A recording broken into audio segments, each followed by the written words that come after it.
Hey everyone, thanks for stopping by and watching my video today. My name is Taylor and I'm a US American that's been living and working in Germany these past few years. Last week I made a video and I discussed some of the reasons why I decided to move from the United States to Germany. And this week I wanted to get a bit personal and talk about my experience moving. So the actual process, what it was like for me, what the preparation was, some of my regrets, and I just want to take you kind of through my story. So I actually moved twice. Once I moved to Germany when I was 18 years old for university, and I stayed here for 3 years getting my bachelor's degree, and then I moved away. I moved to Great Britain and I got my master's there. And then afterwards I decided to move back to Germany, but as a job seeker. So I was looking for a job and I was looking for a work visa. So both of these transitions, both of these moves were quite different from each other, and they had different processes that went with it, and I had totally different experiences. So I wanted to kind of take you with me on those journeys. Before we start, I really want to encourage you to, if you haven't already, subscribe to my channel. It means so much to me to see that you guys are enjoying the content that I create. I put a lot of work into these videos, a lot of research goes into it, the time it takes to record, to video edit. So it just really helps motivate me to see that you guys actually enjoy my content that I create. Also, I'm almost to 1,000 subscribers, so every person counts. So I want to start by talking about my first move. And just to give you a little bit of background, my great-grandma was from Germany. I had also learned a bit of German in high school, but I wasn't at all fluent. I was beginner to intermediate level. And I was 17 years old. That's where my story is starting. I was a little child looking at the big world and thinking, where do I want to go to college? And I applied for 3 different universities. I applied for the University of Wisconsin-Madison, to McGill University, which is in Montreal, and to Jacobs University Bremen in northern Germany. And I actually applied to Jacobs University on early admission, meaning that if I got accepted, I either had to go there for the first semester or I had to pay for it even if I didn't go there. So you have a bit higher of a chance getting in if you go through this process, but you obviously are kind of then tied. So when I got my application back and it had been accepted, I was pretty much going to Germany. It was set. And funny story, tangent a little bit. I didn't actually tell my family that I had applied to Jacobs University and that I was considering moving out of the country. So when I got accepted, I was terrified. I was terrified of telling my family, number one, but I was also terrified of figuring out logistically what would go into moving. So I was actually very lucky that the first time I moved to Germany, it was for university, because this process is very much streamlined for students. The university I went to was an international university, which just means that the majority of the students were international. The main language was English, and they really catered to international students. So they pretty much figured out everything that was necessary for us. I had close contact with my advisor. Hi, Ango, if you're out there.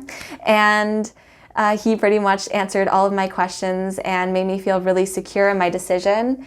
And yes, so if you are a US citizen, it works like this. You apply for university, you get accepted. You pretty much don't have to fill out any paperwork before you get to Germany. So you come to Germany and you can stay for up to 3 months as a tourist. You don't even need a tourist visa or anything. There's an agreement with Germany and the US that you can come here and stay here for up to 3 months. And then while you're here, you figure everything out. So that might be a little concerning for people like me who are a bit more type A. I'm used to micromanaging things and having everything organized, and to move to a new country without having all of your paperwork in order, this to me was stressful. But once I got here, I realized there was no reason for me to be stressed. So when I got to the university, they had actually set up an appointment for me so that I could go into the foreigner's office to get my residency permit or my student visa. And they had also a event set up for all students, and they had health insurance companies there, they had banks there, they had phone companies there, so that you could go and figure out all of your logistic information right then and there, and you can sign all your contracts and get all of the necessary accounts set up that you need to have in order to live in Germany. So my university was great. Like I said, they catered more towards international students, but if you end up going to a public university in Germany, they will also have some sort of department in the university with advisors that can help you figure out, what do I need to do for my visa? How do I sign up for healthcare? And all of those things that might be freaking you out and scaring you a little in terms of what it's like to move across the world to a different country. So as for regrets that I have, if I would be moving right now with all the knowledge that I have, I probably wouldn't have decided to go to a private university in Germany. So next week I'll actually be doing a whole video on the difference in higher education in the US compared to Germany. And in Germany, when you go to a public university, you get free tuition. You're only paying a few €100 a year, or per semester, I guess you would rather, for things like administrative costs. So you're not actually paying tuition. This is something that makes it a lot more egalitarian. It makes higher education something that's possible for many, many more people because it's not based on whether you can have income. People aren't riddled with debt once they graduate. And because I decided to go to a private university, I did have tuition costs. So I was paying $20,000 a year. I was rewarded a scholarship and a grant and had to take out a loan like a lot of other people. And I'm now in quite a bit of debt. So if I could do everything over again, I would have gone to a public university. Public universities, though, in Germany for bachelor's degrees are often taught in German. And like I said, my German wasn't great. I took German classes for 5 years, 1 year of middle school, 4 years of high school, and language classes in the US are very much what you make out of them. So when I came over to Germany, I had probably a B1 level, which is quite good after high school German. And I think I would have been able to pass the test, the Deutsch als Fremdsprache, which is the Test F, I think it's called. And this is a test you have to take in order to study in German if you're not a native German speaker. But I think what I would have done instead is go to a language school like Goethe Institute for a year, achieve fluency, and then apply for a public German university spot, because then I would have gotten a much more out of my education, I think, than having to play catch up because my language skills weren't there. And then you're only paying for the year of the German language school, if that makes sense. So I think that's what I would have done. And then German public university is tuition free for everyone, not just German residents, not just German citizens, but for international students as well. So I would really encourage you, if you're thinking about coming to Germany and you want the private school experience, look up Jakobs University. But if you want public school experiences, to also check out that as an option, even if you don't speak German. So that was really my first experience moving to Germany. Everything was streamlined. Everything was kind of organized for me. If you're a student in Germany and you finish your degree in Germany, it's very easy for you to transfer if you find a job and stay in Germany and just get a work visa. But I decided to leave, like I said, and that complicated things a lot. So I left, got my master's in Edinburgh, don't regret my time there, had a lovely time. And then afterwards, I was like, where do I go? My boyfriend's in Germany, he's finishing his degree. He won't have an easy time coming to the United States because our immigration process in the United States is hella complicated. But yes, so we decided I was going to move to Germany, and I was going to move to the city where he was getting his degree in. We'd already done a year of long distance, which was not fun, and we wanted to live together. So I was like, okay, I'll come to Germany. What has to be done? First, have to find a job, obviously, and that was the first step. So I started looking for a job about 3 to 4 months before I was planning on moving. Ended up finding a job after sending out many an application. And I was lucky because the job interviews all took place. I had 4 rounds of job interviews for this job that I work at right now. And they all took place within a 2-week period while I was in Germany visiting my boyfriend. And then I got a work contract. So I was like, okay, first step done. And then came the problems. I don't want to call them problems. In the end, it worked out, and I don't want to discourage people from doing what I did and coming and getting a job visa, but I want to say that it was definitely a more complicated process, and that I'm very lucky that I had my partner there to help me navigate the system, because German bureaucracy is no joke. So like I said, the same as when I was a student, when I got my job, I came to Germany, and I know that it is possible to also apply for your residency permit or Aufenthaltstitel outside of Germany as well, but I decided to come to Germany instead of going like back and forth through discussions with embassies, to first come to Germany, those 3 months that are allowed, and apply for everything here. So I got here. I already had a place to live because my boyfriend figured all that out for me, which I'm very grateful for, because that's a whole nother discussion, trying to find a place to live if you're not physically present here.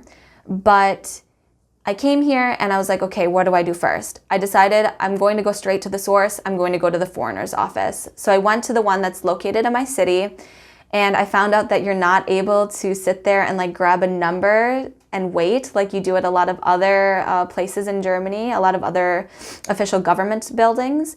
Instead, you have to call and make an appointment. So I was already like, okay, now I'm gonna have to, everything is time sensitive, you know? So I wasn't sure how long is it going to take for me to get an appointment, because they're very busy at these offices. So I called and I got an appointment. And when I got my appointment, it was about a week later, I was like, okay, what do I have to do? I want to be prepared. I want to bring everything in already and get that over, like get everything done with in that one appointment, instead of having to wait another week after having my initial appointment. So I went on the website and I was looking, okay, what documents do I need to prepare? And there was no list of documents on the website. I couldn't find any list of the things that I exactly needed. So I eventually got a hold of someone. I was talking to them on the phone that works in the office, and they told me the documents that I needed. And while I was on the phone with them, I was scribbling down quickly everything they were saying, all the documents. And then I was like, okay, let's get all these documents together.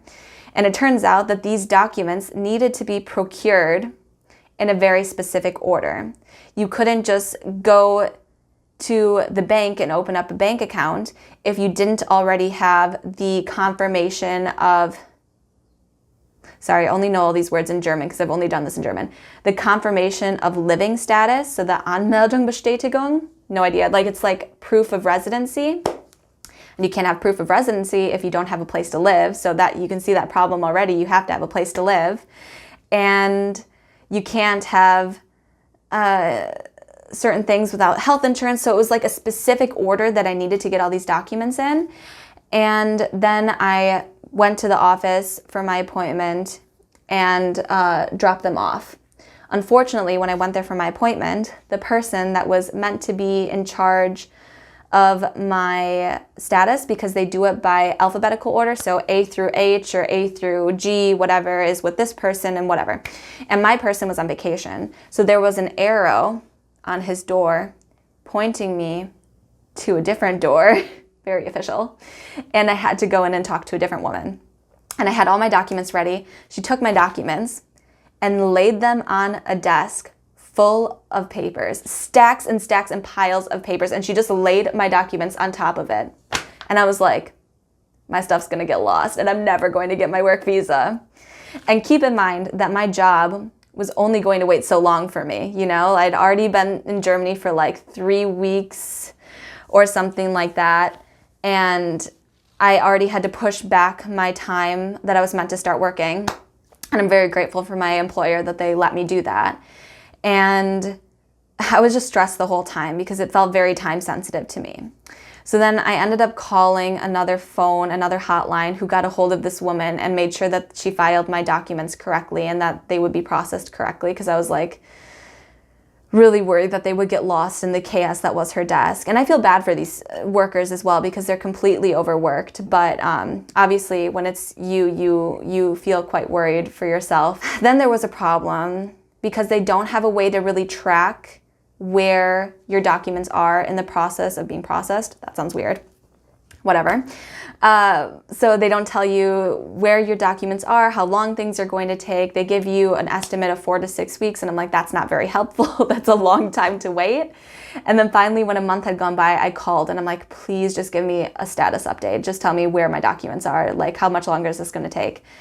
And it turns out that there were 2 different government offices that needed to communicate with each other in order to accept my request for a work visa. And that is the Ausländerbehörde, the foreigners office, like I said, and the Agentur für Arbeit, or the agency for work. I don't know what this is in the US. There's probably an equivalent. I don't know. And this office scanned documents to this office, and they scanned them wrong, and they were black, and then nothing happened since then. And they just realized this when I called. And I was like, are you kidding me? So no one's even looked at my documents then. Anyways, it eventually got figured out. It eventually got approved. I think it took over a month and a half for my work visa to get approved. So that's something to keep in mind if you're like telling your employer when you're able to start working, is that these things can definitely take time. And I guess what I'm trying to say about all of this as well is that like there's a lot of red tape. Things aren't completely transparent with this whole process. If you have someone that's already living in Germany that can help you, that especially speaks the language, because I spoke German fairly fluently and I still had problems and was very afraid of missing information. So yeah, that was my process. Now I'm in Germany. I've been on the same work visa since October of 2018. And it lasts 3 years, and it's attached to my employer. So my employer's name stands on my residency permit. And after those 3 years, I will have to get it renewed or move on. I don't know. I'm probably going to end up applying for naturalization or applying for citizenship here in Germany. I think that's my plan right now, especially if I have a family here. Like, I might renounce my US American citizenship. I haven't completely decided, but that's kind of where I'm leaning towards right now. I just wanted to kind of give you an idea of what it was like for me to go from the United States to Germany. I want to encourage other people, if this is what they want to do, that it is possible, that it's easier if you're coming here as a student, but it is possible also to get a work visa.